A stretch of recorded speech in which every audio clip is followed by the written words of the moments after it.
Are we talking about muzzles or no? Is that No muzzles. Welcome to the RGM podcast. We are back again with, as you can see, quite a full panel. We have a lot to discuss today as well. Things from the Activision layoffs, the recent news that's come out about Mass Effect Andromeda. I'm assuming some people may want to talk about and hear about that. Destiny 2, all the leaks that have been coming out about that. We actually also have a brand new segment, actually 2 brand new segments. Why not? 2 brand new segments happening on the podcast tonight. The first one will be a debate where we are going to have 2 of the RGM members debate against yay or nay for backwards compatibility on the Xbox One. And we're also introducing a little segment about movies and Netflix and stuff that is relevant to the gaming industry that is happening in movies and Netflix. Of course, we have a couple of little giveaways, and then we will revert back to the questions from the audience so you guys can ask us about the stuff you want to know about most. However, before we get into all of that, let's do our introductions. You all know me, so we'll move straight on to Julius Malco. Hey, what's up? That was enthusiastic, actually. I'm liking the energy coming from you right now. There you go. I was like, wow, she's like silent. We also having join us again tonight, Eric Jackson. Hello, everybody. Yeah, hi. We have Sam Tolbert, who is joining us for the second time. Hey, everybody. And a return offender is Mr. Anthony Askew. Hey guys, I'm back. I got my test back. I tested clean. So Linda, if you're listening to this, you're good. You're good. And last but not least, my partner in crime, the infamous Christian Allen. Don't you know who I am? Oh, goodness.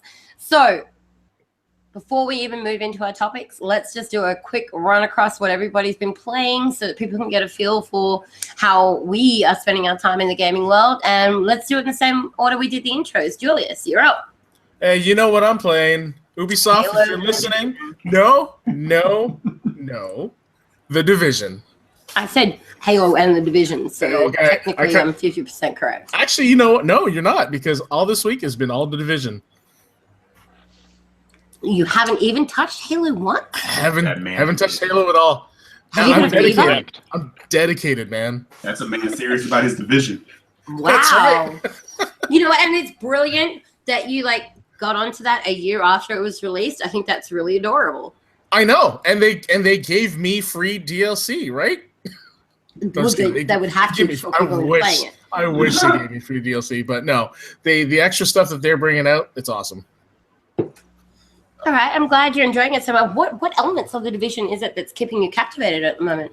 It's mostly the team play. The guys that I used to play with are back online again, and we're just having a blast, and that's the best thing. It's like you have guys who have maxed out their classes and have hit level 30 and are just grinding out levels in the dark zone, and you hop in and you're like, okay, how can I help out? And we're just kicking ass and taking names. It's awesome.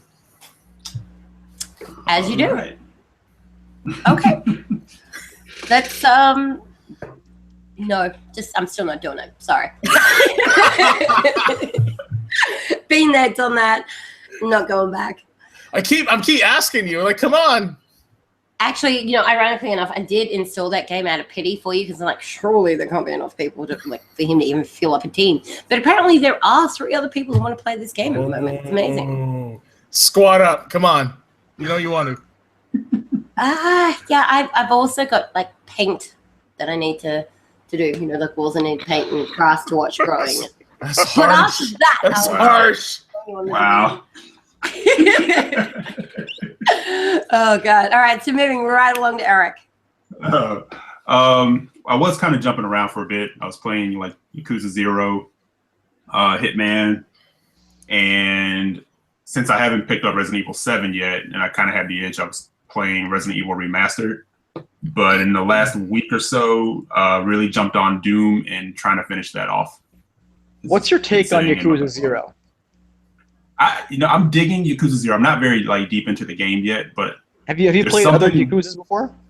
No, this is the first one. This is your introduction. Okay. Because I'm huge into the Yakuza franchise. I played a whole bunch, even like the spin-off games that they would have for him. And here's the thing: when I see, because I haven't played Yakuza 0 yet, but I've seen people play it, and it's amazing. It's like a time machine that sets me back about 6 years ago. Exactly. It's fantastic. Yeah, it was just like it's such a throwback to that style, right? Exactly. That's the feeling I got the minute I started playing. I was like, wow, I feel like I'll even go a few years further back than you. I said, I feel like I'm playing like Dreamcast, early Xbox. Like, it's like that Sega, that old school Sega feel, where it's just like, off the wall, like action, makes really no sense. It's just like this crazy fighting style. I mean, I shouldn't say doesn't make sense. The story already is pretty engaging, but yeah, it just has like this old school flavor to it that I really dig. So I'm enjoying it. So I'm looking forward to getting back to it. Hopefully as soon as I'm done with Doom. So yeah. Excellent. Actually, I started playing a little bit of Doom myself, but I'll get into that when it gets to my turn. Sam, you're up. Amazed this is what you've been playing. Well, I've been playing your favorite game, Gears 4, of course. I've been playing that regularly, working on my ranks. They added this, they've added like 200 skins and items and stuff like that. It's really cool. I saw that, yeah. Yeah, and they have this Valentine's Day theme going on right now where there's these modded torque bows that you can headshot people with, and it has this flowery, lovey-dovey explosion and sound effects, and it's sickly obnoxious and wonderful. The Gears always does these holiday-themed events really well. That's not usually two words you hear in the same sentence. Obnoxious and wonderful. And then, let's see here. And the other thing I've been playing is Resident Evil 7. I've played through that 3 times at this point, and I have almost every achievement. I just need to beat. How good is it? It's phenomenal. I mean, I wrote a review on it, So if you haven't bought it, or if you're curious about it, go read my review on realgamemedia.com, and then go buy it. And I don't care where you buy it, because you need to play it, period. I just need to finish Madhouse, which I've just begun, and then I'll have every achievement. And then I'm looking forward to the DLC, which is supposed to drop on the 21st of this month, I believe. All right. Yeah, I'm looking forward to playing that one too. So I was just trying to dedicate myself to finishing some backlog, because I'm like, 2017 is not going to stop with the barrage of games. Oh no, 2017. Nothing stops this train. Yeah, come on. We've had this conversation so many times. You are never catching up on your backlog. You're not even finishing Witcher 3, let alone worrying about your backlog. Oh my God, Witcher 3. That'll be your legacy that you leave for your daughter. I told you. It's going to be in my will that she has to finish, I'm going to start Rise next week. Which one? I'm just kidding. I finished the game. Oh wow. Oh God. Don't worry about catching up. 2017 is going to give you plenty of time to catch up if you're playing on the Xbox One, and that's if we're talking about exclusives. Ooh. Shots fired. There's a lot of lulls there. A lot of lulls there, guys. One quality exclusive over 5 mediocre ones. Oh God. Quality over quantity. Yeah. Unfortunately, that's not happening. Exactly. Either. But anyway, Anthony, what have you been playing? I've been playing. I've been playing Gwent, guys. Gwent. Good man. Not really. Not. Yeah. Like in Witcher, I have just been going around random, barkeeps. Sometimes blacksmiths. They're a bit tougher. Herbalists every once in a while. And just challenging them to Gwent. That's what I've been doing, guys. That's what I've been doing. Nice, man. Hey, the meta game inside the game. That's awesome. Wow. Yeah, I make enough. I make enough money in Gwent to be able to go to the brothel and then have an elf of my choosing, and then I go back and I play more Gwent. And I realize that's the whole point of The Witcher 3. Like, that's it. That's as far as I've gotten. That's as far as I need to go. I think that's it. I've seen and experienced most of what this game has to offer already. Oh my God. You guys can also check out my review. Makes it rain. I didn't know it was a brothel simulator. I might just play this game now. So anywho, Gwent, that's fantastic. Christian, what have you been playing apart from Fallout Shelter? Well, I actually taken a break from Fallout Shelter. Are you okay? Yeah, well, it's so much work right now. I got all my guys went out, and I kind of took a break, and then every time I go back, it's just like I got so much stuff to do that I'm kind of overwhelmed. So, and then I got excited because it came out on the Xbox and the PC, and I thought that I was going to be able to load my Vault from my phone onto the Xbox or the PC, and then can you not? I guess from what I understand, talking to some Microsoft guys on Facebook, it's only if you have the Windows version can share with the Xbox, but the other ones can't. Oh, come on. Yeah, well, it's because it's free of the Bethesda launcher. It's not using Right. the Steam version, so it's free of all that gobbledygook DRM. Yeah. So anyway, that was kind of disappointing because I was like, sweet, I don't have to play it. Because playing it on the phone, I mean, I don't have an iPad, so when you have like a billion things to do, and it starts to get frustrating after a while, after like an hour and a half. So taking a break from that, I actually played some Call of Duty remastered, Call of Duty 4 remastered on PC. Yeah, I know. That was, I'm not really good at the PC anymore. How's your KDR? It's like, I don't know, 0.5%. I don't know. It's terrible. I just got my ass handed to me over and over and over and over again. So, but, and then I've been playing Lego Harry Potter, which I absolutely fucking hate. So, with my kids. So, basically, they just run around until there's a jumping puzzle, and then Daddy has to do the jumping puzzle, which is, of course, the worst part of the game.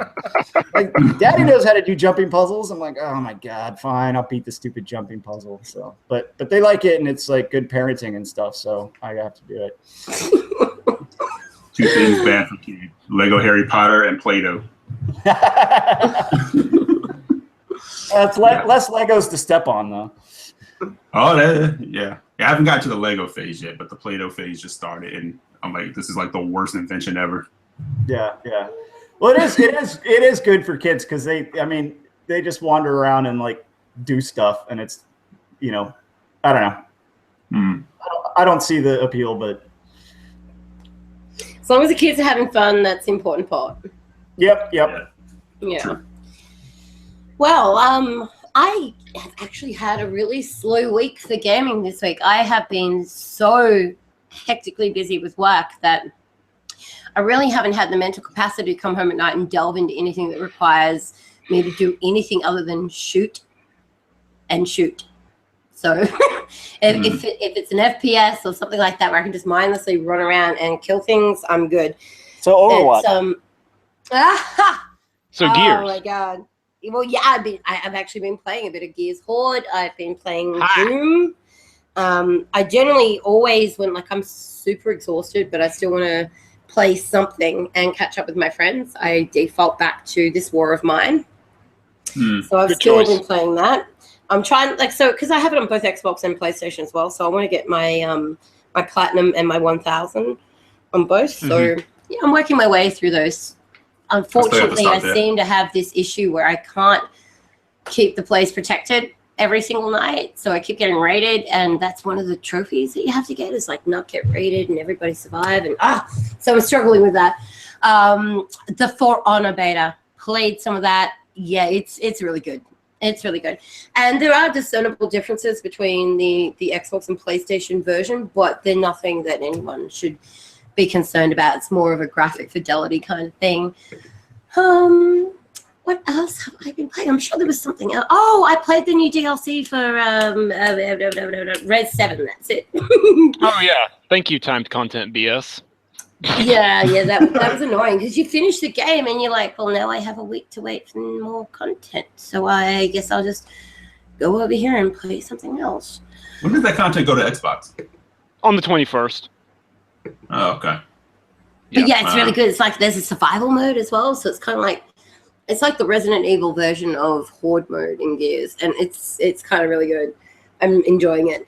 And another one of the modes that they add in, like it's just staying alive is near next to impossible. Anybody who beats that, I take my hat off to you. It's stupid hard. But yeah, I've just kind of been floating around between games here and there that don't require too much brain power this week because work and exhaustion. But there's also the lack of like any really compelling game in my life at the moment. And I think that as gamers, we always find that when you come off the back of playing hundreds of hours into a game that just you love, like completely consumed you, and then it's over, you kind of like, well, what do I do with my life now?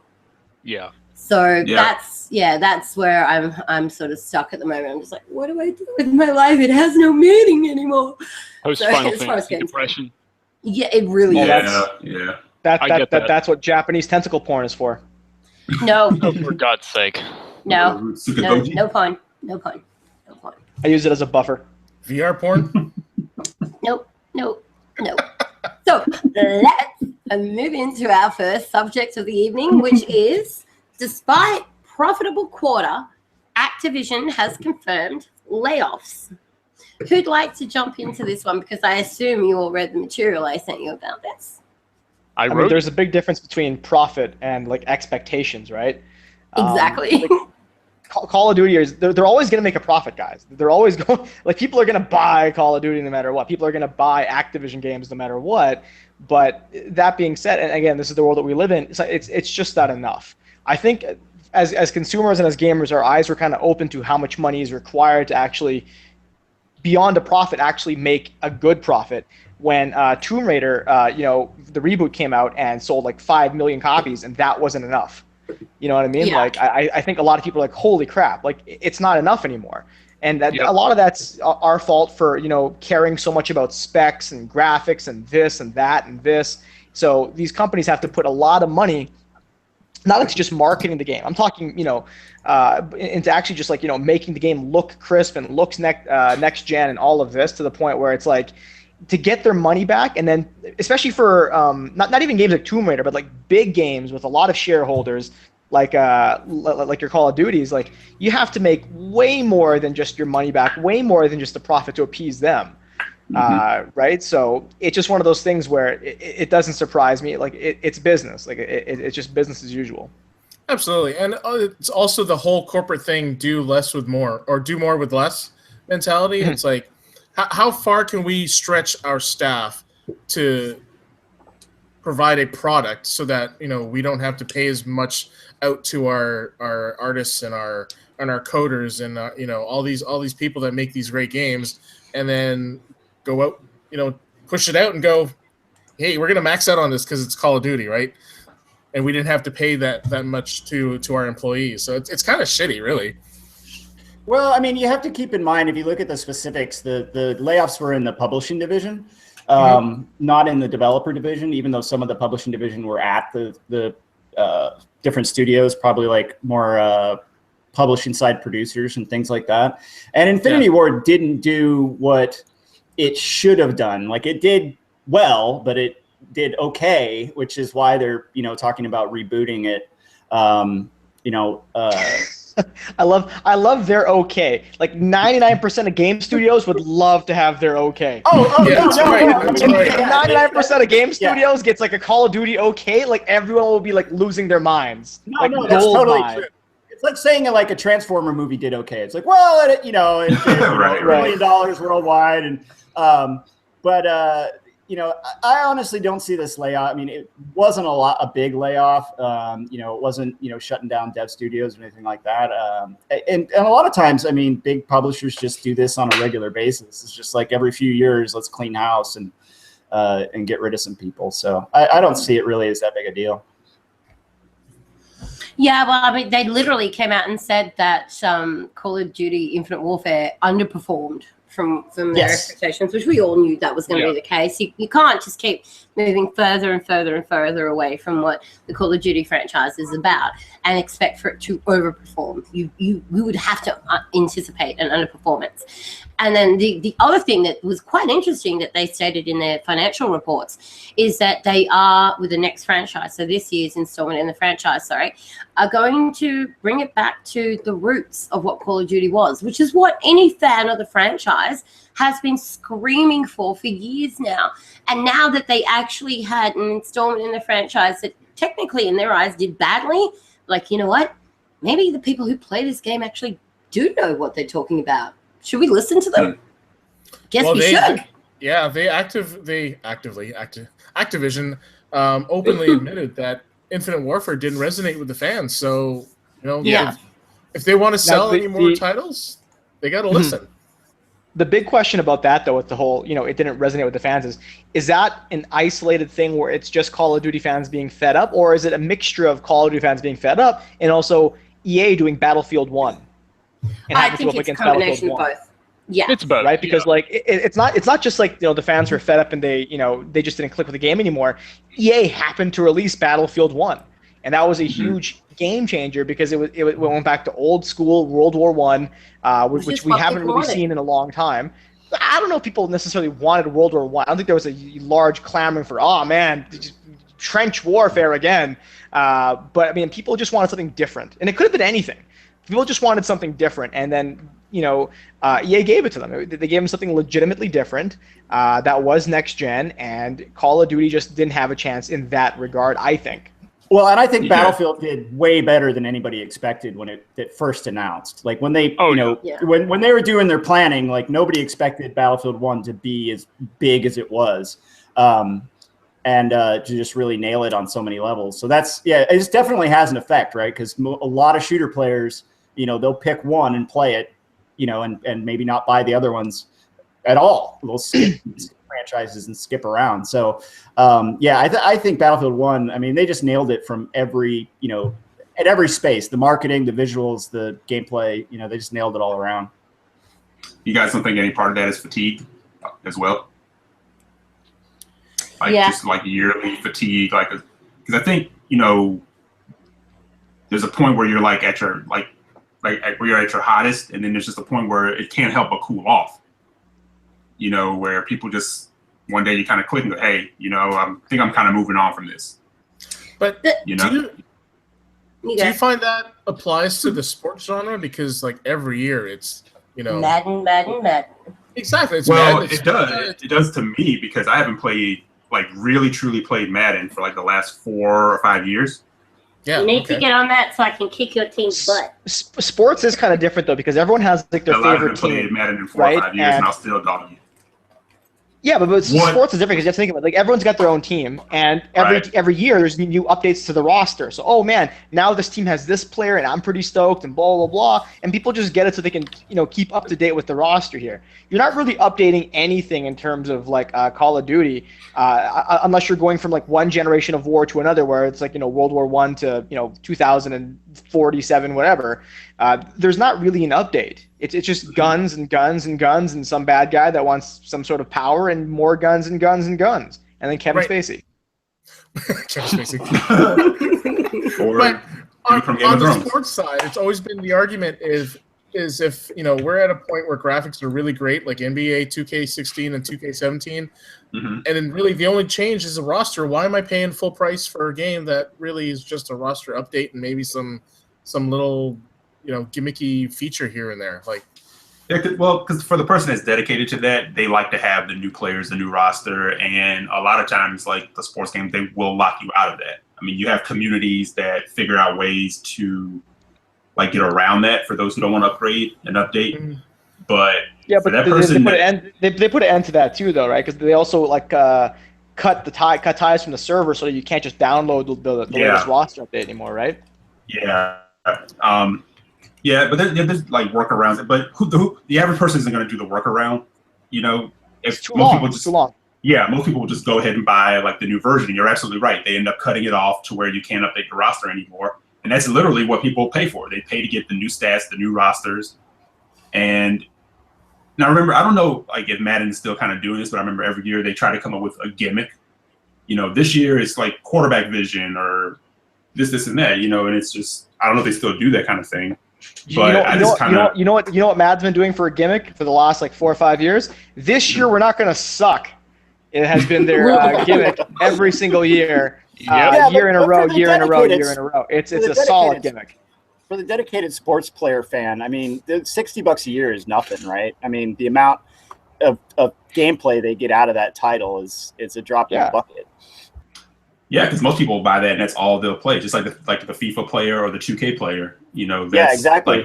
That's their jam. They may grab one other game, but usually that's the one. But I would even argue with that, the Madden phenomenon as it was isn't, what it used to be. Because remember before it was like the world shut down, like when a new Madden came out, or maybe people just aren't talking about it like that anymore. I don't know, but I think like you were just saying a second ago is, when it comes to, Madden, we're like, we don't suck this year, but, do you really have anything to go against it? So you're like, it's like the only one in town.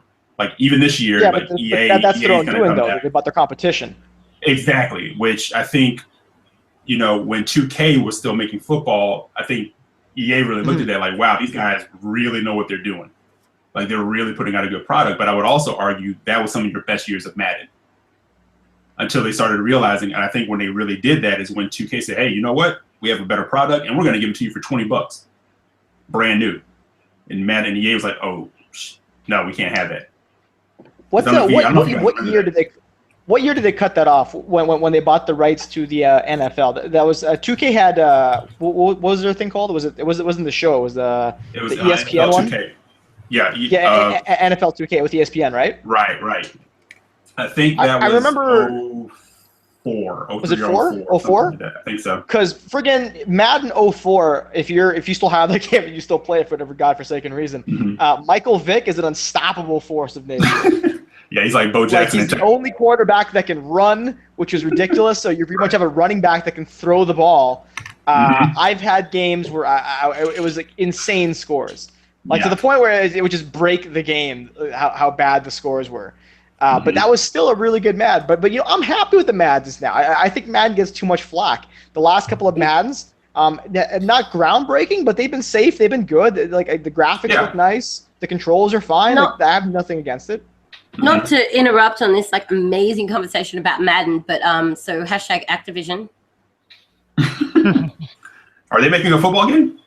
No, but that was the subject matter we were discussing. Sorry. So basically, nobody cares about Activision. Haven't you seen the last Call of Duty sales? We're moving on. Exactly. So basically, at the end of the day, absolutely nobody is surprised by this, and I would be amazed if anybody was surprised by it. But it is quite sad that a company like a publishing company as big as Activision would have one of their studios go and make a game they told them that they have to make, and we want it to be this and we want it to be that, and then because they went and did what they were told to do and it didn't create enough revenue, that studio is now having staff laid off.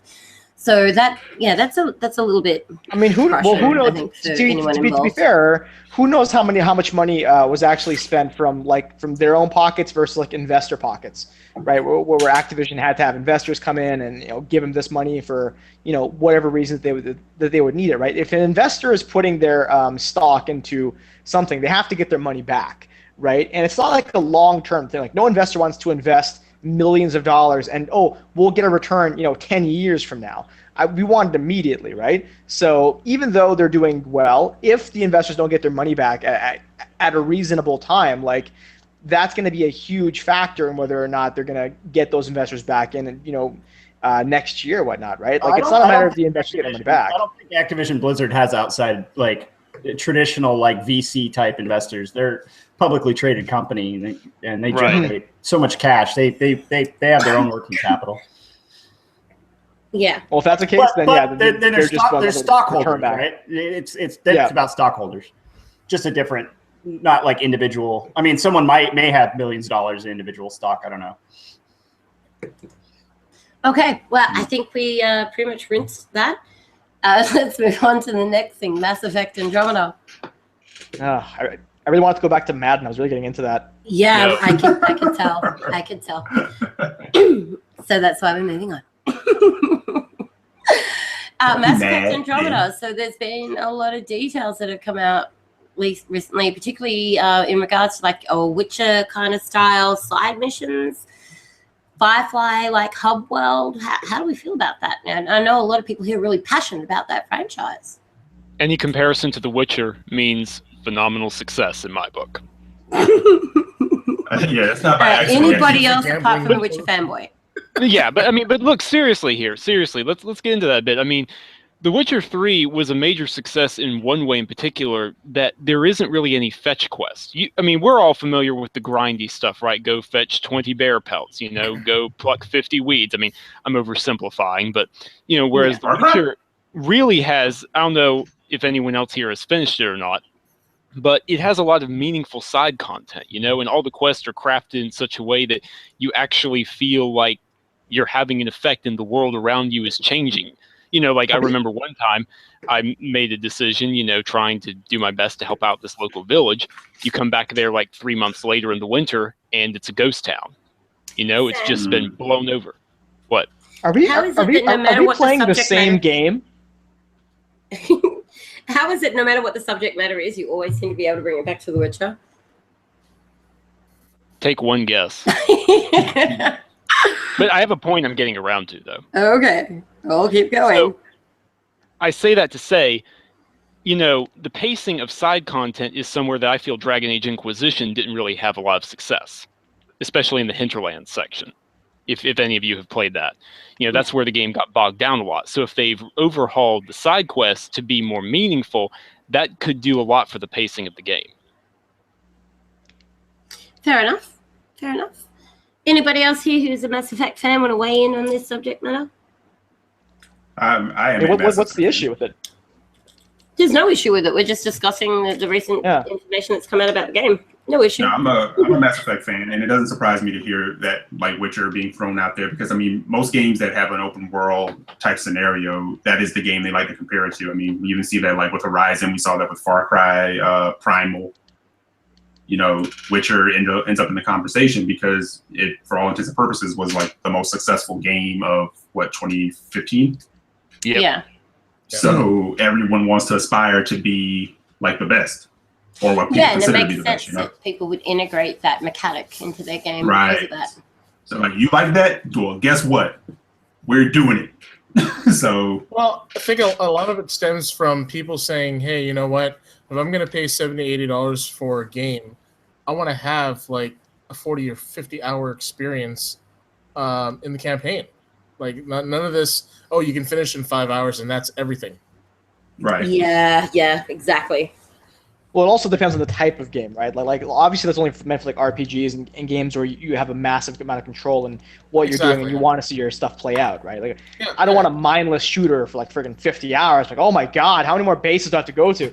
But I mean, like for you know games especially where you can control stuff and you get to see the outcomes. Yeah, of course you want to see it last long. But I mean, like it's weird how that's like a special thing now. It's just like, oh, so Witcher has good side quests. Well, we too will have this, and it's like big news, right? Like, has the gaming industry gotten this bad where it's just like, what are they doing? Meaningful side quests? Okay, if you say so, weirdos. We too will have that, right? And then all the gamer geeks are like, oh my god, did you hear this? New breaking. It's unbelievable. It's like their side quests are not boring and stuff. What? This is a new trend. Like, it's weird how this is a thing. You know what I mean? Like, I'm blown away by this. Not really, though. If you think about the detail given in side quests in most RPGs compared to The Witcher, it's not really that surprising at all. Well, because I would say my biggest gripe with, and Bella, don't reach through the computer and hurt me, but Final Fantasy 15, some of the side quests in there were like very fetch questy. I was like, stop it. Hey, okay, you're now dead to me. I'm just saying, some of them were like really good, really amazing, but a few was like, you know, go get these fruits and vegetables for me.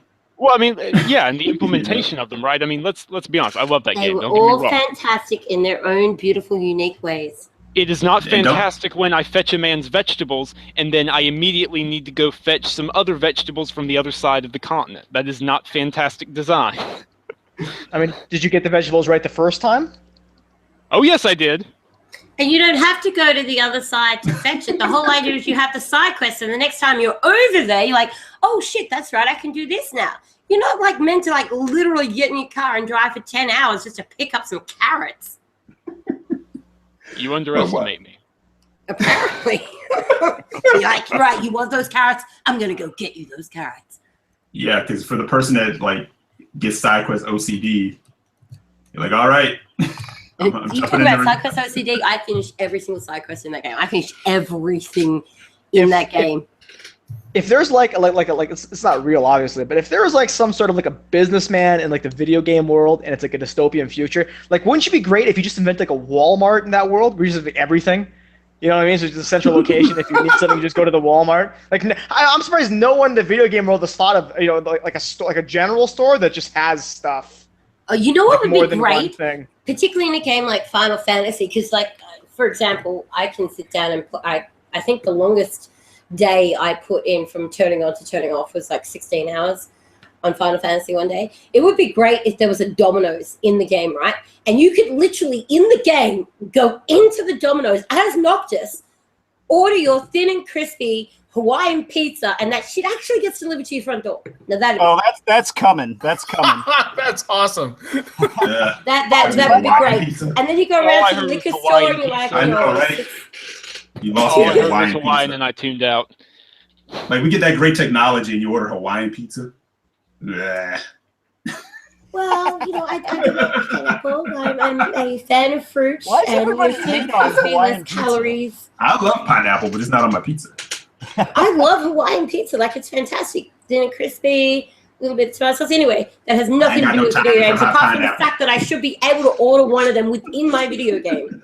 That would be You gotta- awesome. That Got we an order can here for Noctis.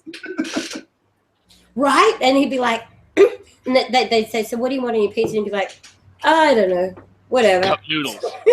Yeah. Yeah, Gladio would come up and he'd be like, then we need that cup of noodles with like the perfect blend and balance of noodles. And Yeah. Ignis is like, don't forget I'm the actually cheesy bread. I'm actually all for this. This is actually this would be a great idea. You know, what'd be amazing though is when you get the pizza and then you just tip the driver in gill. Right? Right? And it'd be like, I'm going to credit you 10,000 gil. Hey, it Oh, works man. for me. Oh, that's awesome. I see you're the only pizza store that delivers this pizza, and you're about half an hour away from here. Thanks for the drive. Here's like 50 gil. Yeah, buy yourself If some you come back chocobo to me feed. one more time, you can buy a chocobo. Yeah. Yeah. Yeah. Kentucky Oh, Fried dear. Chocobo. I like that. Oh, I like no, that. you can't eat the chocobos. That's not right. Okay, so general consensus is that everybody is actually welcoming the direction that it looks like Mass Effect Andromeda is going in, which is good. Absolutely. That's, Yeah, that's I'm very ready. good. Who is the one bunch of guy? people. The one guy that's just like, good side quest? Well, this is bullshit. Yeah. Who's the one guy that's like that? I want to meet this guy. I want to meet this guy. I actually know someone who's of that opinion. He says it'll take too Oh long. my goodness.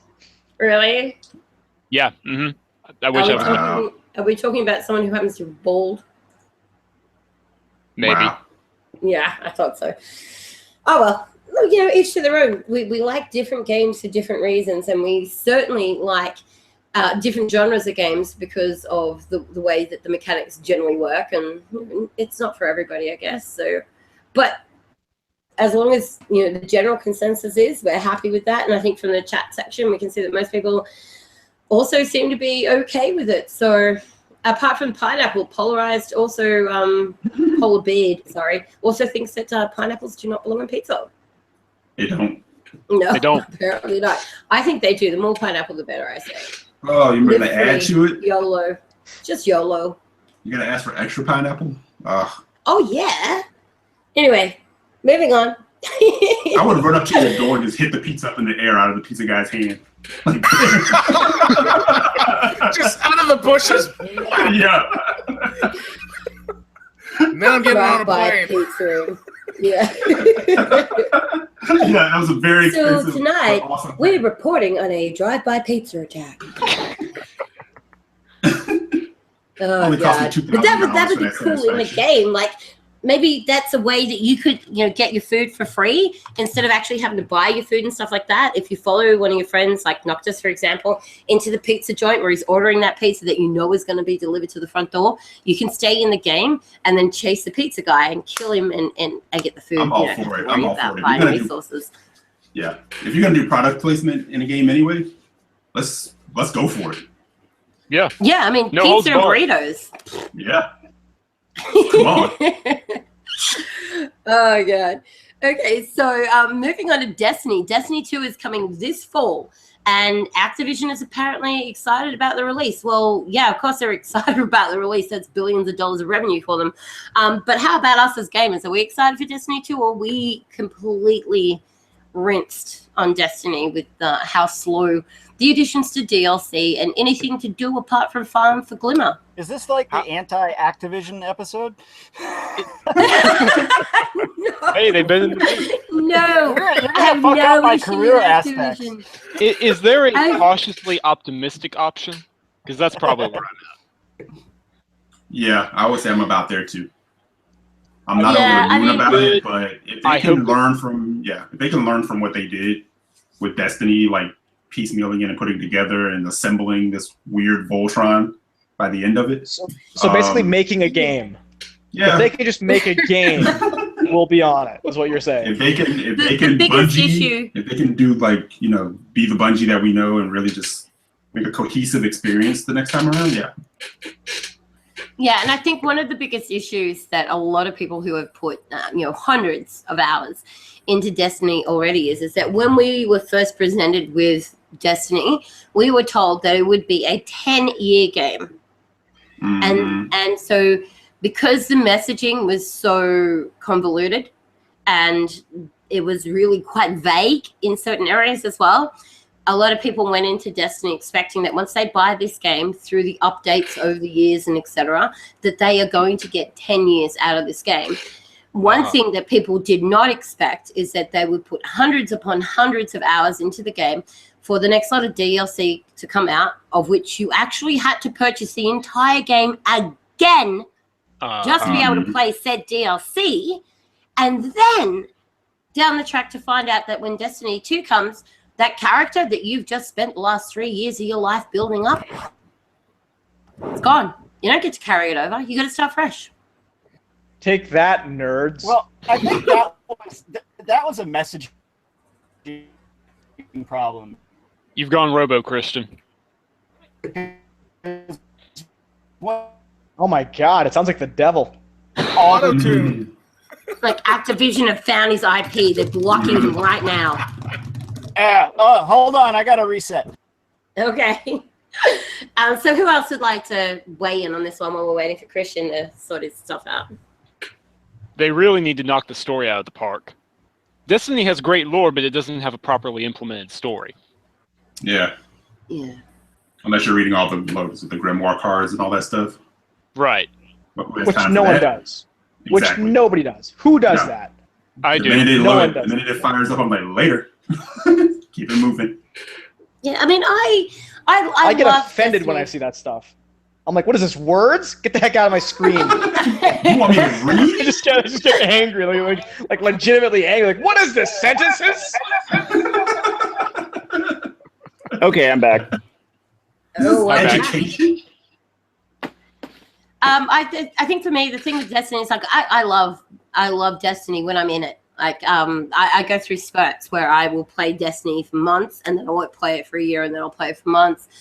And it's one of those things that I think if you have the right group of people on with you at the time that are playing it as well, that really influences the enjoyment that you have of the game, particularly when it comes to things like the raids. If you have a good team that can go through those raids, it's so much fun and it's really challenging and very well done.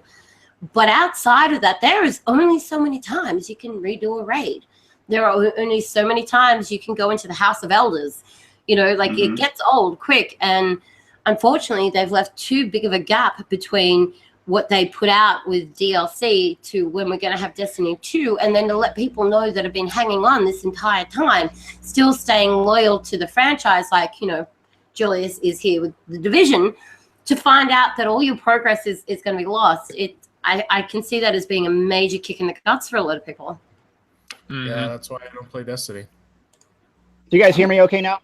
Yeah. Yeah, Yep. we're good. Yeah, Okay. So what I was trying to say before my Wi-Fi took a crap was I think one of the challenges early on that 10-year messaging that they came out with was, if you go back and actually read what they were saying, they were justifying basically the budget to their investors and saying, or to their shareholders and saying, look, we're investing a massive amount into this new IP. We're hiring, some of the most expensive and talented developers in the world to do this because it's a 10-year franchise. This isn't going to be a one-off.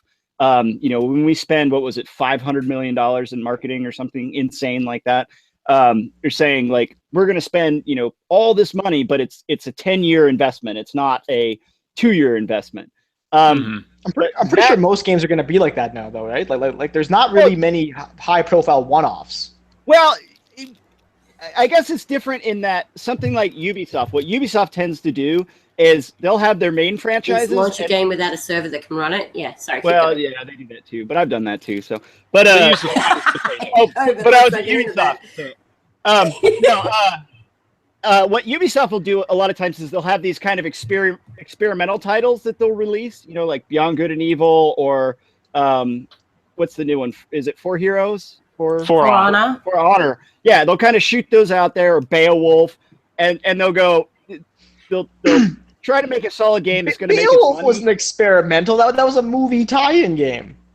Yeah, but for Ubisoft, I can't get into a lot of it, but it was experimental in that the type of game they hadn't made that type of game. Sure.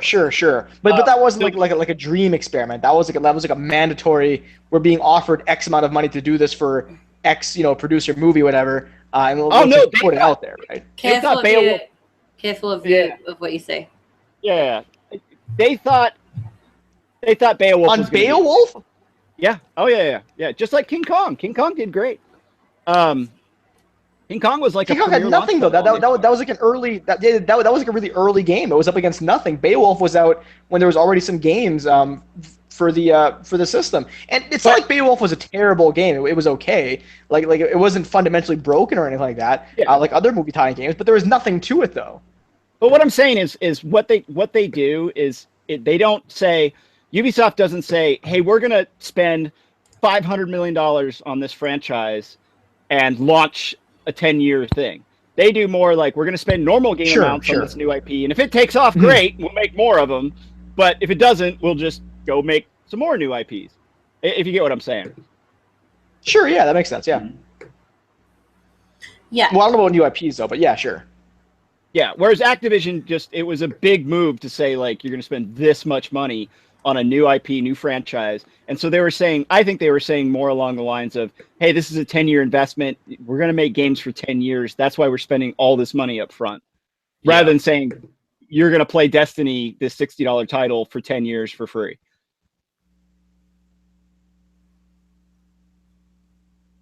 Yeah, there was definitely a bit of a messaging problem there.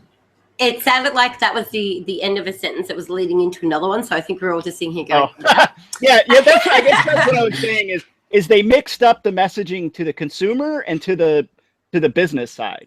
They didn't correct it though. No, that's true. But there was just a lot of mixed messaging that was going different ways.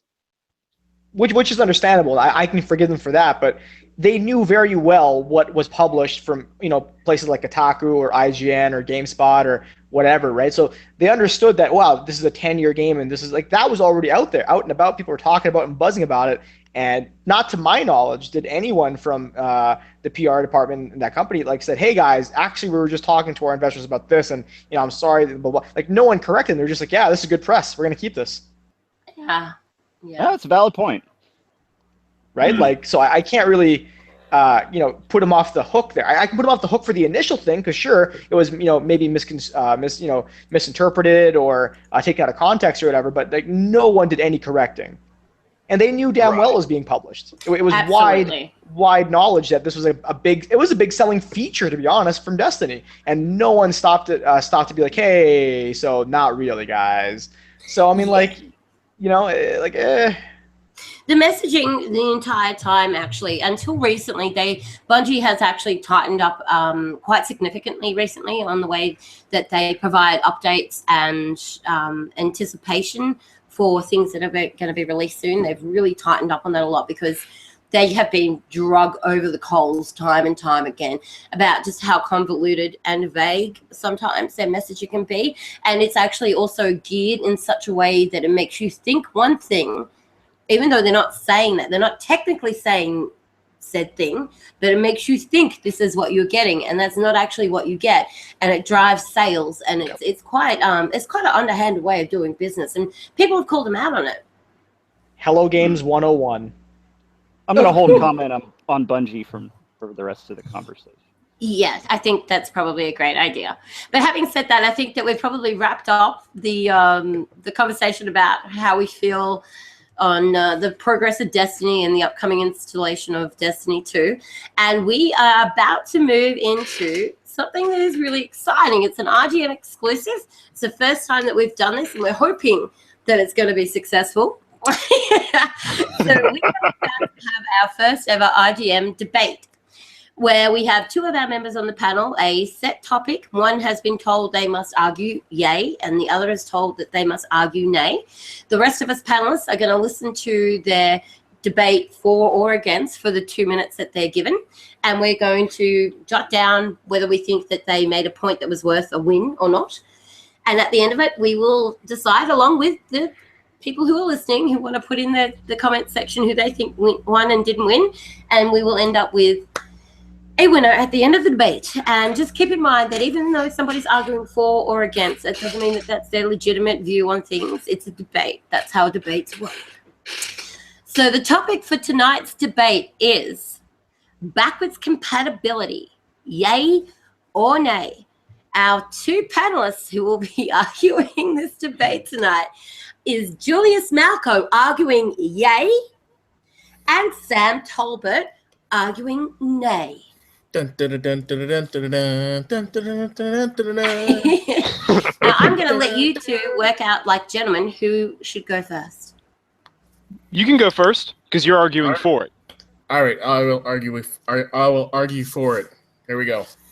Okay. All right, hang on. I got to start the clock, otherwise it's not legit. All right, in 3, 2, 1. Go. Okay. So Xbox One backwards compatibility. From the start, we really didn't have any official announcement that backwards compatibility was going to be a thing on the Xbox One. But the fact that we actually got it just gives gamers a free value add without actually, having to pay extra for it. That means any digital or your physical media becomes instantly playable on both platforms. There's a list of games, over 200 titles that you can play. You have access to multiplayer on the Xbox One with Xbox 360 users of the same game. You have the access to Xbox One features, so you have screenshots, you have DVR. Xbox Live Gold is not required for backwards compatibility. You have the ability to physically share media, so if you have a game that is on disc and somebody else wants to give it a shot, they can install it and try it out and say, hey, you know what? I never really got a chance to try this on the 360. I'm going to buy it. As a positive spin-off to that, devs who have games that haven't been selling for years now get an uptick on their sales, which is a great thing, as we've seen with GTA 4. Sales have gone through the roof for that title. 30-second warning bell. Xbox 360 titles are cheaper to buy, so if you have if you're on a low budget, go for it. What else is there? Oh yeah, cloud saves and all your achievements carry over, so there's no having to grind anything out anymore. And I'm done. With 10 seconds to spare. Nice work. So I have scored Julius at 1, 2, 3, 4, 5, 6, 7, 8, 9. I give him 9 points there. So let's see how, and I'm assuming everybody else kept their points going through that. Yes, and you're about to tell me what they are. Yeah, excellent. All right. I give him a 7.75. All right, he got 7.75 from you. Okay. Eric? Sorry, I was playing Gwent. I was listening to much of what you're saying here, but I have a full review written on it. You can check out my review on his thing on RGM. Is it .com or .org? Are you guys .org? Anyway, how many points did you register there, Julia? It was 9. Yeah. All right. Anyone else want to add your scores before we move on to Sam? I count 9. You count 9 as well? All right. Excellent. So we'll average that out. All right. Sam? All right. You ready? All right. Starting the clock in 3, 2, 1. Okay. So here's the thing, dude. Everything you just said, with the exception of one point, is just telling me that I should be playing on my 360. I bought an Xbox One to play new games, to play new experiences, to see new worlds brought to life, to have new, not necessarily even new IPs, but to see games, existing franchises like Halo or Gears, both of which have received phenomenal new titles, in the series, to see them updated, to see these worlds brought to life in newer detail, to see, more massive games like Resident Evil 7 or The Witcher 3 or soon to be Mass Effect Andromeda. Why would you want to go back and play an old game that you could have already played at this point 10 years ago, 11 years ago? The console came out in 2006. Now you can take screenshots and record clips. Okay, fantastic. That's wonderful. Anyone with a $50 capture card can do that as well and has been able to do that for the past 10 years. That's not a big deal. People don't buy a new system to play older games. And then you say that Xbox Live Gold isn't required. Oh, wow, okay, Microsoft isn't charging me money for one particular thing, but we're still going to be buying gold anyways, so what's the big deal? And you say that publishers are receiving more sales of their game, and that may be true, but we're also seeing an extinction of physical media even faster than it otherwise would have happened. I mean, take Lost Odyssey as an example. That was already a very difficult game to acquire. When it became backwards compatible, you can't find it anymore. Same with plenty of other titles. That's actually resulting in very anti-consumer practices when it comes to finding older versions of physical media. It may be an add-on, but it isn't required, and it's not what gamers want. 10 seconds. I'm done. You're both done with 10 seconds to go. Wow. Okay. Damn, dude. Damn. I think that was good. That was better. I heard the line. I heard the line drop there. Gamers don't buy consoles to play old games. Didn't Nintendo release that mini console with 30 built-in games, and that's sold out every friggin' store across the world on platforms that haven't existed for 25 years? The number one selling console right now plays video games like the 1990s. You know what I mean? People buy stuff for the sake of buying stuff. They're gluttonous. They don't give a crap about the economy. They just want to buy stuff for the sake of it. And if it's cheap and it's retro and it's trendy, people will just buy it for the sake of buying it. Julius, you won the argument by one sentence. It was that one. Yep. Which I said, by the way, ETW. Sam, tell the truth. Sam, you just basically went through old tweets and just got all the... Holy Jesus. I was trying to find all the Tonys who have come after me in the past. That's pretty much where it is. That's what happened. I got Pony Express on my back. I was like... Come on, guys. That was difficult, okay? And so, basically, by being fair and unbiased and actually listening to the points that were made for or against, regardless of whether I agree with them or not, the score that I actually give Sam for his debate was 10 instead of a 9. So he's 1 point ahead before we get yours, Eric. What did you score that at? I lost. I'm just going to have to give him a 9.5 or a 10. I lost track because he was going in. It's just all right, let's call it a 9.5 just to be fair. Julius, you can't really weigh in on this because you're against him. Christian, he's holding up a big 0. I have to say I was impressed by the veracity of the argument. I was disappointed because what he didn't bring up is the emotional impact of having a game brought to the new console to developers, about how it makes you really happy that people can actually play your game on a new console, and how emotionally devastating it is when a game that you have is brought offline. Yeah, so, absolutely. And all the service gets shut down. Yeah. It was huge when Ghost Recon 2 got brought offline and all the DLC got nuked and nobody can ever play it again for the rest of eternity. So I am going to give him a score of pi, which according to Wikipedia is 3.14159. I mean, let's factor in the fact that, number one, backwards compatibility is an option. It's not a forced thing. And the fact of the matter is, it does legitimately introduce, because I grew up, playing games from the early 90s to whatever. But there are people that are like a generation younger than me that have never played The Last of Us, that have never played all these other games before, that has a chance of playing these backwards games, either by HD remakes or just by experiencing them because of backwards compatibility. They missed out in the 360, they missed out in the PS3. Well, they missed out on the Wii, and good for them. They missed out on all those things.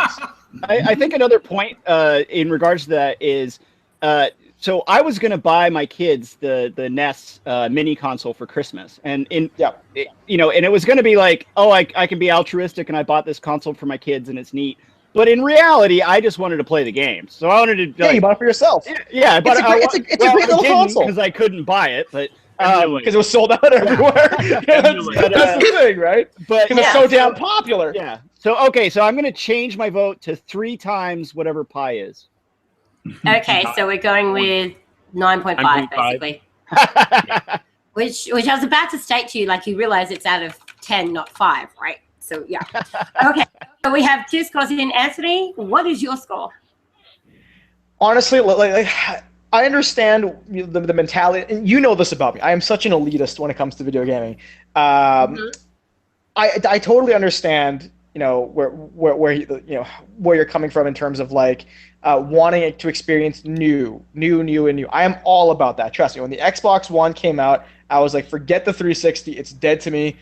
If you still have a 360, like you're dead to me. If you're playing like PS3 or PS4, or PS3, like you don't exist. Like, you know what I mean? Like I was totally all for that. I was a crazy elitist. Yeah. I was that guy. I just friended people, right? People would like message me on my, because for a while there, you could play Xbox One, and then people on the 360 could message you and be like, hey, remember me? And I'm like, nope, not really. Get onto my level, maybe I will. You know what I mean? Like I was that guy. I sold people out. I have no problem admitting that. That being said, like look, it's an optional thing. And at the very end of the day, the one line just kind of ruined it for me. You said people don't buy consoles to play new games. Of course they do. Retro games always sell. HD remakes of games always sell, especially popular games. That's one of the things that always kind of wins. And at the end of the day, especially in terms of being that's rooting the market for finding older games. You're right. It was difficult finding Lost Odyssey in some games like that, and now you probably can't find it for the physical medium. But guess where it's easier to find it now? Digital online. And believe me, and you can ask Bella this. I was 100% against digital when it first came out. I was old school. Oh my god, it was some serious work to convert you. Yeah, like I bought my games like from a store. That's all I knew. That's all I wanted to know. I didn't really care about digital. And then after a while, the convenience got to me, and I was like, man, it's just so much more convenient ordering my games online, playing it on the moment, as opposed to waiting in line, doing a midnight launch. And I just stopped caring about stuff like that. Maybe I got too cold during my later days, but I just stopped caring about stuff like that, and the convenience kind of overwhelmed me. And quite frankly, if people want to play old, like right now, I have what did I buy for like $5 recently? Killer is Dead. That's a game I missed on last gen because I just wasn't really interested in it. That I'm playing now, which it's kind of fun and it looks kind of good on my TV on Xbox One because it's a shell shaded game, right? So it doesn't have to be graphic intensive. There are a lot of games that still play and look good and run good on 360 on backwards compatible for Xbox One. And I think if someone wants to experience that for themselves because they missed out on it the first time, or because screw it, they just want it again, then by all means, why not? Indeed. Yep. So I've taken the scores that were actually lodged. So we had 3 sets of scores lodged for both of you. So collectively, Julius, you ended up with 25.5 points for your argument for backwards compatibility. Collectively, Sam, your score ended up being 29. What? Sam has technically won tonight's debate. Haters gonna hate. Wow. So can I give my honest opinion now? Of course. That was not easy, guys. Come on. That was not easy at all. Mad respect. You guys, anyone who knows me, airbags are bad. Anyone who knows me knows I'm a huge backwards compatibility advocate. All right. I love it. I absolutely love it. It's a phenomenal feature. So I'm scrolling back here, through all the attacks I've gotten over the years. Like, okay, maybe this one can be rephrased. Maybe I can kind of use that was not easy.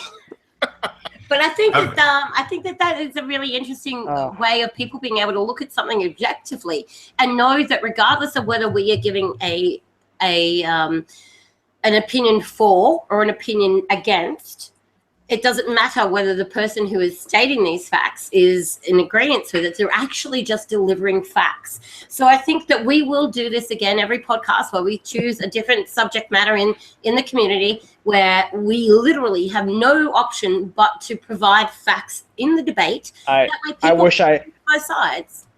I wish I was the guy that was attacking back. Even though I love backwards compatibility, I could have killed it. Well, maybe next month. I wish I was next chosen. fortnight, we might have you up for the debate. I want to do why it's okay to tell game devs that they suck. That's a whole conversation. Yeah. Yeah. Don't put me on the yay for that one.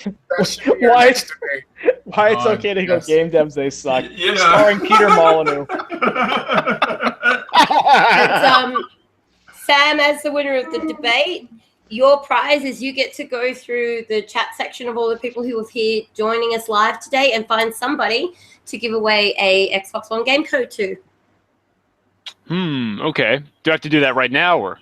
No, you can get back to me in a couple of minutes. We'll move on to our next subject matter. Okay, cool. Excellent. So our last subject matter for the night before we move on to asking for people to put their comments and questions in there for us to answer is our another news segment, which is a movies and Netflix segment. So we have a few things that have come out lately, and this is all things that relate back to the video game as well. So we've got our first look at the 2018 Tomb Raider movie. Castlevania is getting a Netflix treatment with an R-rated animated series, which will be coming this year, and I assume you've already subscribed to, Anthony. And Batman the movie is receiving a new script and director. I've given up on Netflix shows after watching the Santa Clarita Diet and being so disappointed by it. They have Timothy Oliphant doing comedy. Get your esh together, Netflix. This is not normal. So we have the amount of focus that is actually being put in Hollywood at the moment on things that are video game based or that started off in Hollywood but actually got to see more of a light of day in the video games industry is becoming more of a common thing at the moment, which is fantastic because, obviously as gamers, if you don't feel like playing a game, what's the next best thing? Laying down watching a movie about a video game. Unless that movie's Wing Commander. Or that Adam Sandler movie that was friggin' terrible. Pixels. Oh my god! That was a horrible movie. I didn't mind it. I mean, it wasn't great, but it wasn't. It wasn't. Yeah, it's much worse out there. It wasn't great, but in terms of a video game movie, yeah. What? It wasn't great for an Adam Sandler movie. I think Adam's like Call of Duty right now. Yeah. Go away for a little bit, revamp, come back. So it's actually, I think it's really, it really reaffirms just how well the video game industry is doing. That what used to be the leading economy in entertainment was Hollywood is now putting so much of a focus on the video games industry because not only has it sort of rised up all quiet-like behind the scenes and Hollywood didn't even see it coming, it's now actually overtaken Hollywood in revenue every year. Yeah, but that's also why you have a lot of Hollywood studios making games, like the Batman games made by Warner Brothers, right? Exactly. There's a lot of studios jumping aboard this video game train because they realize, I can make just as much money making movies on half the budget. Well, just to clarify, so there's 2 points. The Batman movies, the Batman game wasn't tied to the movies. That was its own thing. Of course not, but it's still Warner Brothers with the franchise rights. Well, going, hey, right. We but can that was, but to be fair to Warner Brothers, and obviously I work for them, but that wasn't they went the opposite way of, say, like the Iron Man games. They said, well, we'll just make a Batman game that's a Batman game and completely unrelated to the movies. It was, obviously a different style, it wasn't timed with the releases. And I think that, that strategy, if you compare the Iron Man games to the Batman games, I think we all know the difference. And then that's unfair though, because the Batman games had a way bigger budget than Sega's Iron Man games. well, the big thing is that they detached them from the launch. That was the big takeaway, and what they did different is that previously, well, two things. Previously, most movie tie-in games were licensed out. So someone Sure. like Square Enix or whoever, or Marvel or whoever, would say, hey, we're going to have this movie come out in a year and a half. Here, third-party studio, make a game. Here's some assets. You come back to us, and generally the result, believe it or not, if you try to make a game in, a year and a half, were shit.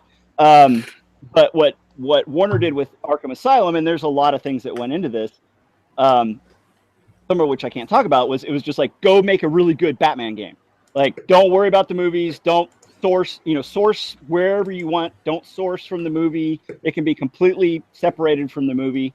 And then the timing actually worked out really well for them, because it wasn't, I would say, intentional at the time, in that the game came out between the first Batman reboot and the second Batman movie, the Dark Knight trilogy. And so the hype for the second movie was on the rise, and then the game came out. So there's a bunch of people that were hyped for the second movie, and then here's this Batman game, and it's like, and it was kick-ass because Rocksteady makes really good games. And so they went out and bought the game. So it was almost a circumstantial, like, holy crap, we got a really good game, the timing's perfect, the hype level is perfect, and we'll do this from now on. And then my second point, I just completely forgot, so I have no idea what it was. Oh God. All right. No, that's fair enough. It's fair enough. I see exactly where you're coming from there. Before we move on too much further though, Sam, I think you have something to announce. Yes, for your interaction in the chat, Megatron1, you have won a code for Pixel Heroes. Yay! Congrats, Pixel One. Christian's like, Pixel Heroes, I haven't even heard of that before. No idea. It looks like an amazing game, though. I'm probably How will gonna you get go it about tomorrow. getting the prize, Bella? You want to tell Well, me that? he will have to follow either RGM or Sam or myself on Twitter, and we will be able to send it to you via DM. I'm pretty sure you already follow me, Mega, but if not, please put so in the chat section, and we will send you our Twitter handles. Thank you.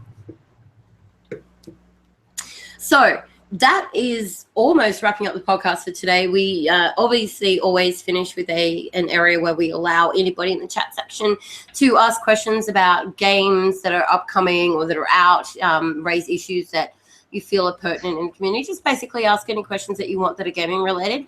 So over the next minute or two, while we do our final segment for the podcast, chuck that in the chat section and we will come back to that in a minute. But I thought instead of doing the usual wrap up that we do for the podcast, we might do a what grinds my gears segment.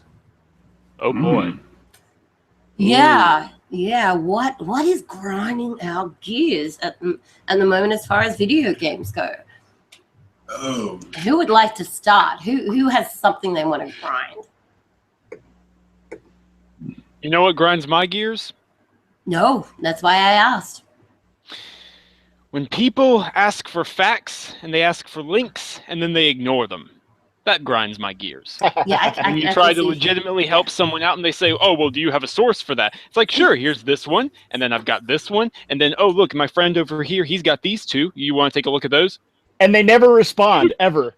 No, they don't. They completely ignore it and then they attack you 8 hours later on a completely different tweet. It's like, you know what? All right, dude, I'm over it. You know what? I tried to help. What about the person that makes wild claims and you say, hey, give me a source and a link. I'll gladly back down. Then you get crickets. And then they source InfoWars. That's the other end, right? Some people just, but some people just don't want to hear facts, right? Some people are just there, especially when it comes to like opinions or debates or just like their, however they feel about. They just want to feel right. They just want to feel good. Like my way makes me feel good. I don't care if there's stats and facts that prove me wrong. I just want to feel okay. You know what I mean? So you look down at facts, and they're just like it doesn't fit their narrative anymore, because suddenly they're no longer the good guy. They're either the misinformed guy or the guy that's not completely right. And then you suddenly become the good guy. And like, no, F this. I'm going to be the good guy. I'm just going to ignore the facts and be on my way. Or, you know, and we know a lot of people in lives that do that. Yeah. Or they're super, for whatever reason, emotionally tied to their piece of plastic. And we all have like our connection and nostalgia and the joy that our consoles bring. But some people are unnaturally emotionally tied to these consoles, and they need their back rubbed. And if you don't rub their weirdos, and if you don't rub their back the right way, then you're awful. You're a hater. You know, and all these other things. This is like maybe untie some of those emotions from that piece of plastic, pal.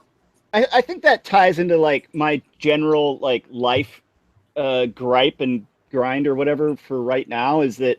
So I have like. So this is what grinds your gears. Yeah, this is what grinds my gears right now. Is that. It goes beyond it stems from, you know, I think console versus PC people, which is the cause of all strife in the world, and goes into politics. Is that right now there seems to be this thing where, so I have like my feed is like my Facebook feed is like the friends that I grew up with in Alaska, game developers, Marines, and some game fans, and then my Twitter feed is primarily gamer fans, right? Like people like from the industry, and then Twitter feed is brutal. Oh my god, I deal with these people that you deal with like on the regular, because obviously I'm like always jumping in there, going like, leave him alone. Like your Twitter feed is brutal. It is brutal. Like I had to took like the last month off. I'm sure you noticed, because it was like I had some medical stuff, and I was like, you know what, I can't do this for right now. But like people like I mean, politically, like I'm a libertarian, so I'm like everybody disagrees with me, so I can't disagree with anybody or agree with anybody. But I just kind of just say what I want, and one of my favorite things is just to point out hypocrisy. I love everyone disagrees with you. As a libertarian, you're the decaf of politics.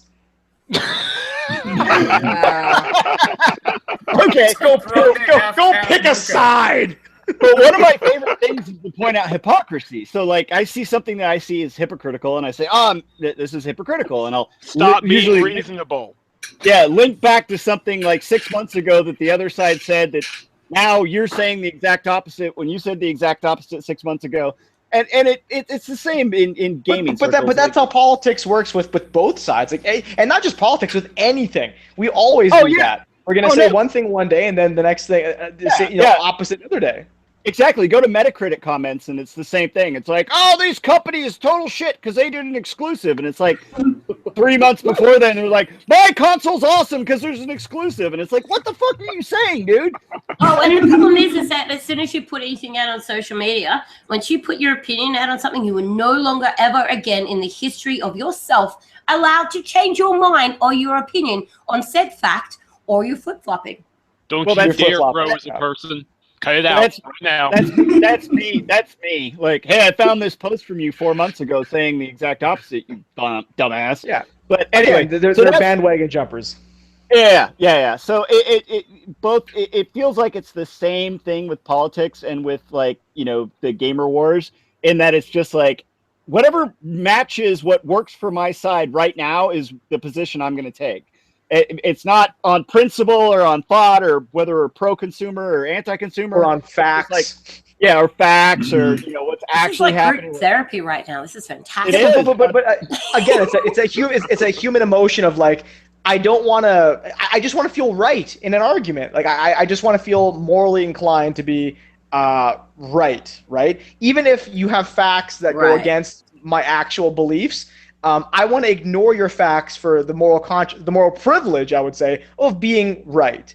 Because that has more weight to me than actual proven facts that are, you know, I don't know, it just seems unfair, right? And I'm probably, like, I lean more right than I do left on a lot of issues. And in the immortal words of Ben Shapiro, facts don't care about your feelings. No, I think that's what a good about point. alternative facts? Yeah. But I've no. Yeah. It's just been I think it's been hard for me the last few months, is like everything seems to have like flopped 180, and it's like, oh Jesus, like all these things I've been arguing for 8 years And then the opposite things that I argued for the 8 years before that, now it's all switching back around, and I'm like, oh, Jesus. Like, Nintendo's going to be the next top console or something. Yeah, it could be a thing. It could be a thing. Technically, right now, Nintendo is the next top console with their freaking NES 30 games in one bundle that's sold out everywhere. Everywhere. It's true. You know what would be amazing? If the NES outsells the... What's their thing? The Switch or whatever it is? Switch. Yeah, the Switch. Yeah. That The will be fact that you just called the Switch the watch a thing, you live on a rock? Damn! Yeah, I would argue if they had the supply for it, that thing would have charted MTD. Yeah, I think they would have. I think they thought they had a niche product and didn't. And I can't. Okay, I just got to stop myself talking about supply chain. Never mind. Yes, enough. We're moving right along. All right, so we've established what grinds your gears. What grinds my gears lately is people who will talk about a platform or even a franchise on a certain platform and how it's crap and nobody should buy it and nobody should spend their time playing it. But they don't own that game. Yes. They've never played that game. They don't even own the console. But they're talking about how crap it is. Now that really grinds my gears. You're talking about something you have no idea about. You've never played on it. You don't know the game, so stop telling everybody it's shit because you haven't even played it. I don't know it, so you have it. I don't like it. Videos, and people told me it was shit, so I know it's shit. But that's not a new... really, really bugs my goat. You know, that's not a new problem. I mean, that happens all the time. Yeah, I mean, the thing that always made me mad about Metacritic is that on their user reviews, they didn't have a way to basically say, like, look, if you own a PS3 or 4 or whatever, you can't write a review of Halo. And if you don't own an Xbox, or I'm sorry, I got it backwards. You can't write a review of a PS exclusive title. Like, if you go back on reviews, there are people that don't own the console that are just like, Halo sucks, or you'll see the exact same negative message and negative review with the 0 score posted from like 30 different bot accounts. Oh yeah, right? exactly. Yeah. Exactly. I mean, you also have the problem of the marketers that are going on and writing, like, you can tell, you read the review and it's like, this game has really really great effective combat, and you're like, this is written by a marketing person. This isn't written by a gamer. Because they just say, yo, dude, this is awesome, bro. But anyway, that's always made me mad, is that people that take the time to go out and write reviews for something that they will never, ever, ever, ever play. So I agree. Sorry, I'm rambling. No, please. Could you imagine if there's like some dev out there that like does like fake reviews for their games, like a Metacritic, and he's like trying to mimic the lingo of like actual scorn gamers that are just like ridiculous with their reviews, because like every real gamer that reviews a game, it's either a 10 or a 0. Like the numbers 1 through 9 don't exist for gamers. It's just the best game of all time or the worst piece of crap for whatever. So there's like some dev out there that like rates their games 10s or something like that, or like 0s, and they just have, like short sentence answers for the games, like balls deep in controls or something like that, right? Like just something nonsensical and ridiculous, but it's like matches, and gamers read, they go, oh, this is real. A lot of people like this. Look at this, balls deep in controls. This must be really good. Well, wow. You can tell when it's the marketers, because they'll write the review and it'll be the USPs for the game. So say something like Mad Max. They'll be like, well, the vehicle controls are the best vehicle controls in any third-person vehicle game that I've ever run. And the open-world systems and the way that we take down the enemy bases and take control points is awesome. And you're like, dude, no gamer talks like that. You're regurgitating back of the box shit. And then you'll see the opposite, where like I had on one of my games where you release the game, and the people that didn't like the game that you released last time, they'll be regurgitating stuff from a different game. They'll be like, well, they didn't come out with patches. Like the people who played Takedown that just like swarmed on Hotel Blind for no reason other than the fact that they were pissed off with Takedown. Yeah, exactly. They're like reviewing a game about a VR game about being blind, and they're like, well, this company doesn't support their products, and blah blah blah blah blah, and their shooting mechanics are crap, and you're like, dude, this game's doesn't have. It's a shooting. blind Like, simulator. Yeah. But yeah, you're right. Our shooting mechanics are pretty crap because there are none in a blind simulator. Yeah. Oh. That's Yeah, fantastic. All right. So before we move forward to the question that we've had put in the chat section, is there anything that anyone else wants to add to the grinding of gears segment? Always grind gears. That's how you get your level up. Yeah, that was really corny. Nice. Okay, so Ricardo, I think, was it Ricardo who asked a question? You were all over it, Sam. You've got the question sorted, yeah? Let's see. The question was from Polar Beard. He says, let me scroll back a moment. Okay, do you think Halo Wars 2 beta was an accurate foreshadow of the full game?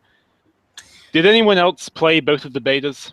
Yeah, look, I played the betas, and I think as far as any beta goes, you can never use a beta to actually get a full view of what you think the actual full game release is going to be. What a beta! What the heck are you talking about? Stop.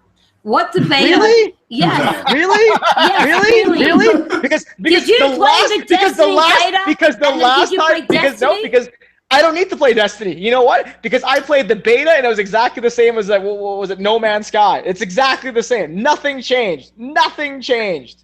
No. Nothing A beta changed. will give you an idea of the fighting mechanics, for example. It will give I'm you with an you on idea this of what one. you can expect from graphic fidelity. It'll give you an idea of how the menu interaction and stuff like that is going to work in the game. It'll also give you an idea of whether it's user-friendly for being able to join your friends if it happens to be a multiplayer game, stuff like that. But a beta is a snippet. It's like looking through the keyhole of a door. You'll see a certain segment of the room. You're like, okay, I have a pretty decent idea of this room I'm walking into. But it's nothing like when you actually walk into the room and you get to see everything. And that is the same with the beta. It's just a snippet of what the game is going to be. And unfortunately, betas have been bastardized to the point where instead of them being what they were meant to be, like alphas and betas were actually meant to be where people who are genuinely interested in the game and the franchise can play it and provide feedback to the development studio so that they can fix issues or address things that gamers think should or shouldn't be in the game before the full release. Instead, that no longer seems to be a thing. It is now turned into a glorified demo. Sure, but why do you think it's been bastardized? Because we as gamers are not responsible when it comes to that. We don't play a beta because we want to actually help in the development or make sure that there's issues ironed out before it gets released or any of that. All we want is like, all right, oh my God, I get to play like 4% of this game now instead of having to wait 3 weeks. And then that's what I do. Social media. You can't possibly blame the gamers on that for being irresponsible gamers because gamers are irresponsible gamers, right? Like you can't unless you literally release keys and they're very specific, and as you're playing the game, tutorial menus pop up and be like, please critique this and let us know about blah blah blah. The moment we're able to play, we're just gonna play. We're gonna forget everything. Like most of the people a big message at the beginning of the beta saying this is a work in not progress. not even the beginning, not even the beginning. Yeah, no, not even the beginning, but as you're playing, just constantly messages and pop, blah, blah, blah, blah, blah. Then maybe I'll treat it like, oh, I got to rate this thing and it becomes work. Okay, fine, blah, blah, blah. My mentality shifts, but nobody reads those messages in the beginning of betas. They're like the FBI warnings in the beginning of like the agreements and stuff. You skip over them. I skip over them all the time. I read them and I give feedback. Ugh.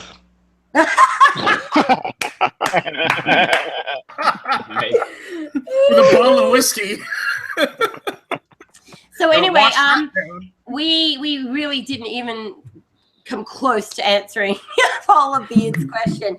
I think that yes, from what I saw, the betas actually gave you a very good idea of what you can expect from the game, but it doesn't really give you it doesn't give you full visibility of what you're going to get. And that's what a beta is meant to do. It's not meant to give you full visibility. But yeah, I think that it is very encouraging.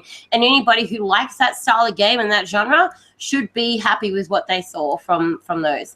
I mean, Christian, you're a game developer. You actually worked on the Halo franchise at one point. Have you had a chance to look at the betas for Halo Wars 2?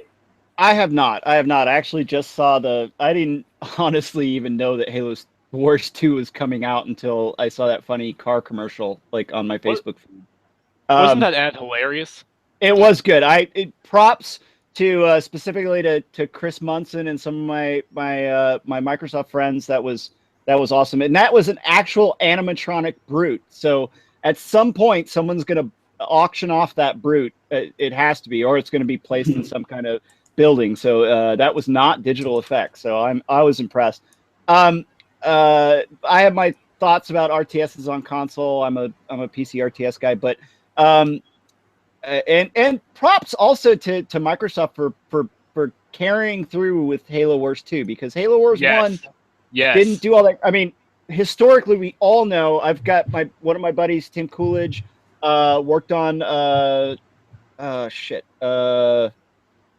was it, Total War? I don't know. He was a console RTS guy, and they've struggled, right? We all know they've struggled, Right. And it's Well, they've struggled because not enough RTS games have been released on console yet. Look at the broadband spectrum of like amazing RTS games on PC that have yet to be touched on console. Well, it's we could have a whole podcast on this subject on RTS. Well, who said XCOM was a success, right? And that's one of them. But there's so many Total War games that don't make console. There's a lot of Warhammer great RTS games that don't make console.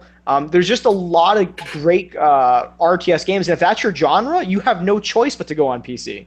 No, and I agree. You'll probably never get on console. My point is that there's a lot of UI, there's a lot of UX challenges, there's a lot of demographic challenges.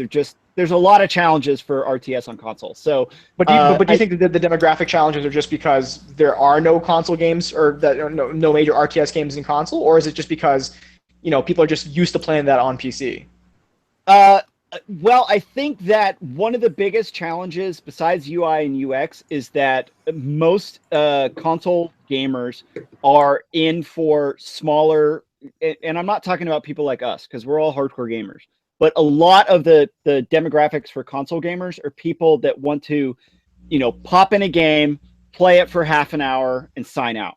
That if you look at the demographics research, that is a good chunk. And whatever we say, half an hour, hour and a half, 2 hours, a good, Empire Earth session is what, 7-8 hours. You're not going to sit out, that's a PC gamer. You're going to your PC, you're sitting down, and you're playing.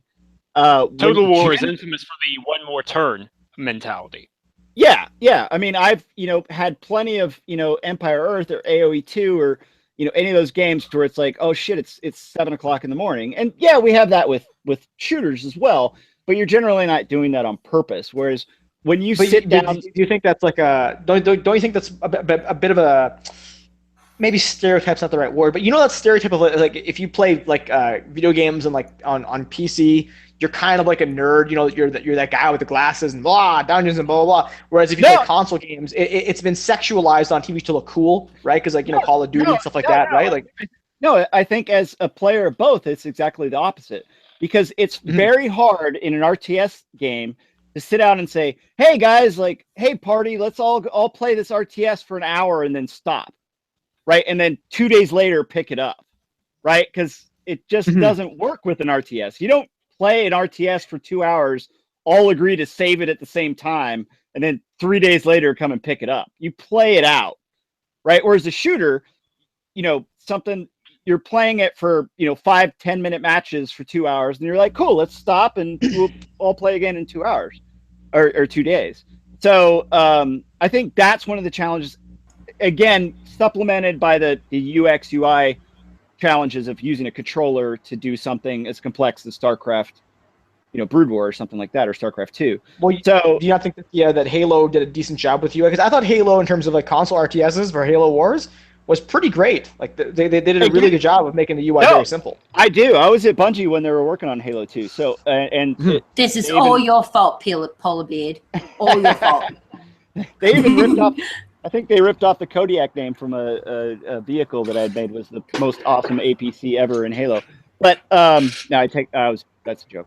But they got it, but what I respect about Microsoft and what I want to throw out is that Halo Wars didn't do Halo quote unquote numbers, right? It wasn't 11 million units or 15 million units.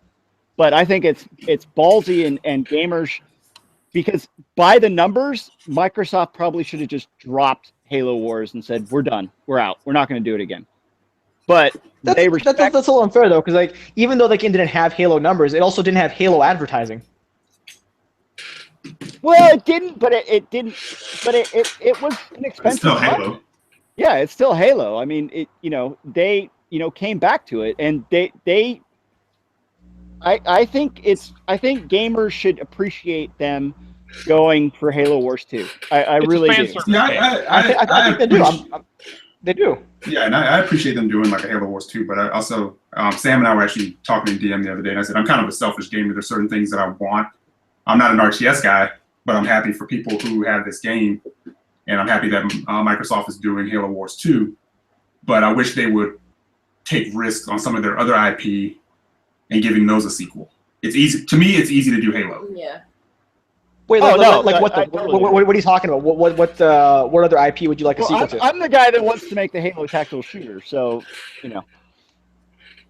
I've always wanted a sequel to Alan Wake. I've always wanted a sequel. Well, I'd like to see a sequel to Sunset Overdrive. I know Rise will never happen. You got a sequel to Alan Wake. It's called Quantum Break, and nobody liked it. I liked it. That's not a sequel to that.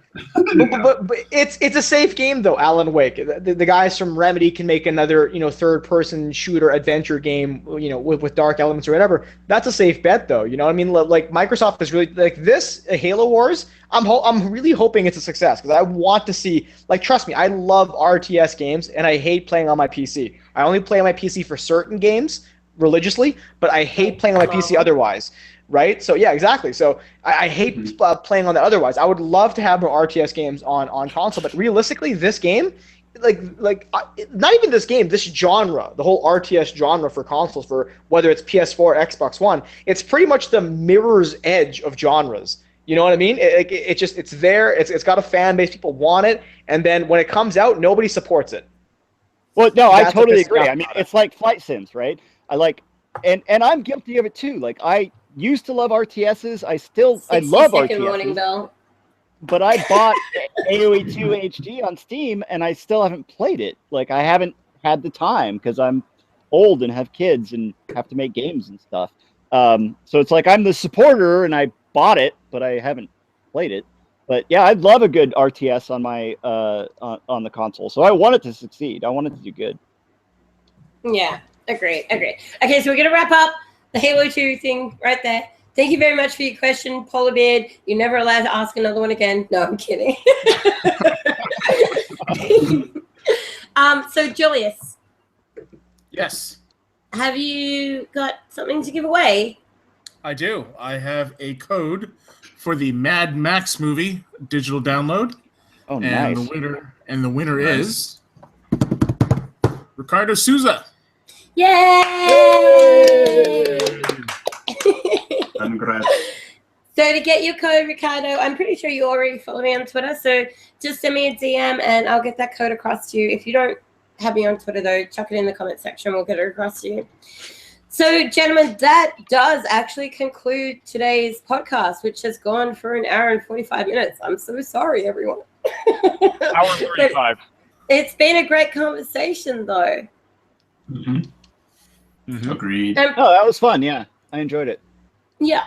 And, it was really nice to bring something a little bit different to the table. I know you guys who join in on the RGM podcast on the regular aren't used to us doing the debate night thing or bringing in the movie and Netflix section that relates back to video games. Hence the reason why we had a digital code for a video to give away tonight, because I felt it was appropriate to kind of bring our new segment to light and see how everybody felt about it.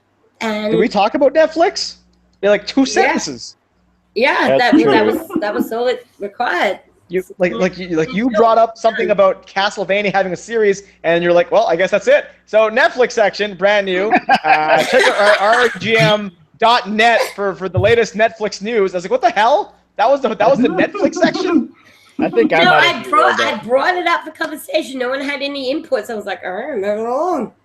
I wanted to talk about the Santa Clarita Diet, and you had nothing for us. So you watched nothing on Netflix. That's the hottest show on Netflix right now. I I wanted watched to plenty there- on there was, like, Netflix, dead. but It was I dead. did not want to delve into the TV series I you wanted were to talk talking about Travelers. Okay, well, you know what? Oh, we all want to talk about a lot of things. You didn't but want to. everybody You didn't want to doesn't have delve all into the day. TV series on a subject regarding Netflix. You say. You know what? Just for you, next fortnight, I will dedicate a much larger section just for you to hear your Just for own me. voice talking about Netflix. I don't really watch Netflix. I have it. I watch like one show. And and then I'm now out. the damage control. Okay, so thank you everybody for joining us. It's been fantastic. Anyone got anything else they want to input? Tell your friends. Go buy my Tell your games. friends. Yes. Did you say watch Friends? God. No, I said tell all your friends about the podcast. Yeah. Well, thank you everybody who on the panel for taking the time out tonight to be here and discuss what we pretty much love the most outside of pizza with pineapple on it, which is video games.